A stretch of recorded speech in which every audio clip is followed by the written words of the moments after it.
Hey everyone, this is Shooting Illustrated bringing you another episode of iCarry. In today's feature, we're examining the FN57 pistol and some related gear. Let's take a closer look at this kit. With interest in the 5.7mm round and firearms chambered in it increasing seemingly every year, we thought we'd take another look at where it all started, the FN57 pistol. Developed in the late 1990s to accompany FN's Space Gun P90 and semi-automatic PS90, the 5.7 offered 20-round capacity at a time when 13 to 15 rounds was the norm. Scarcity of ammunition and price were arguably the biggest reasons the FN57 never really took off, but in the past 5 years we've seen an explosion in firearms chambered in 5.7mm, which has ignited interest in the origin of species from FN. The modern 5.7 is a tad on the larger side for a concealed carry pistol. Overall length is 8.2 inches with a 4.8-inch barrel. Height is 5.7 inches, width is 1.4 inches, and weight without a magazine inserted is 21 ounces. The dimensions put the 5.7 about equal with a government model 1911. However, the weight is a completely different story. The 5.7 is the same weight as a Glock G19. Which is more important for concealed carry? That's pretty much up to the individual. Many people can and do carry full-size 1911s concealed, so it's certainly not outside the realm of possibility. Newer to the 5.7 line is the Mark III, which includes an optics-ready version, the MRD. Unlike the FN 509 series that offers a multitude of optics fit using spacers and shims, the 5.7 has two polymer plates that adapt the pistol's cut for the RMR and Delta Point Pro footprints, while the bar's fastfire is a direct attach option. Since it's cut for powered optics, suppressor height sights are included, so most red dot sights should allow a lower third co-witness for those interested in redundant systems.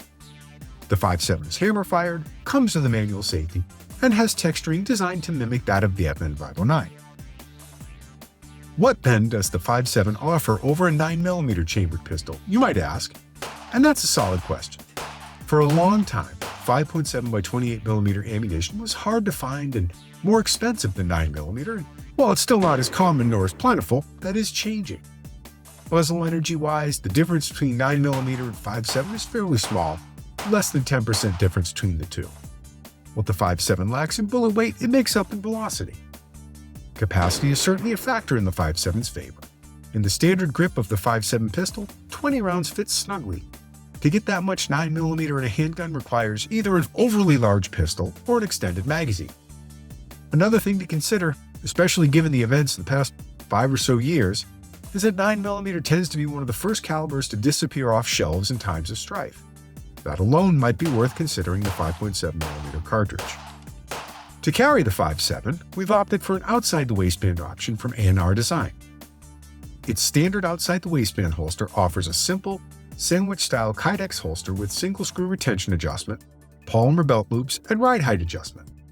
This holster is designed to stay tucked in close to the body to maximize concealment, while allowing for a fast and efficient draw stroke.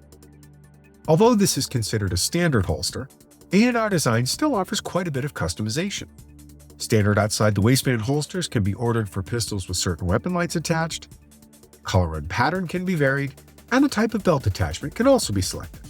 Some choices do incur a slight upcharge, but if it gets you exactly what you want, it's well worth it. You can even add a matching magazine carrier to the order. We've used several holsters from ANR Design and found them to be well made and durable.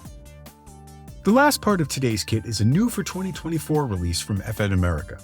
As I mentioned earlier, one of the limiting factors in the adoption of the 5.7 pistol by the shooting community in general had to do with the availability of ammunition.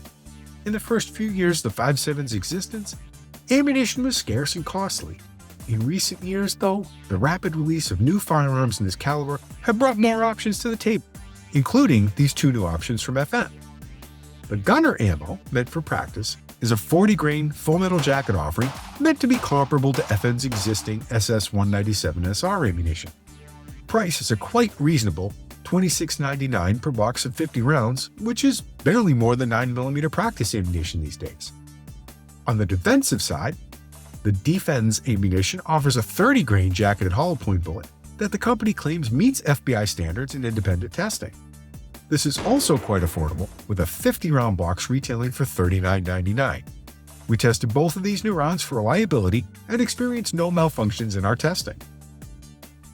For more information on the items we've chosen for today's kit and for other guns and gear combinations, please visit shootingillustrated.com. As always, stay tuned for more episodes of I Carry.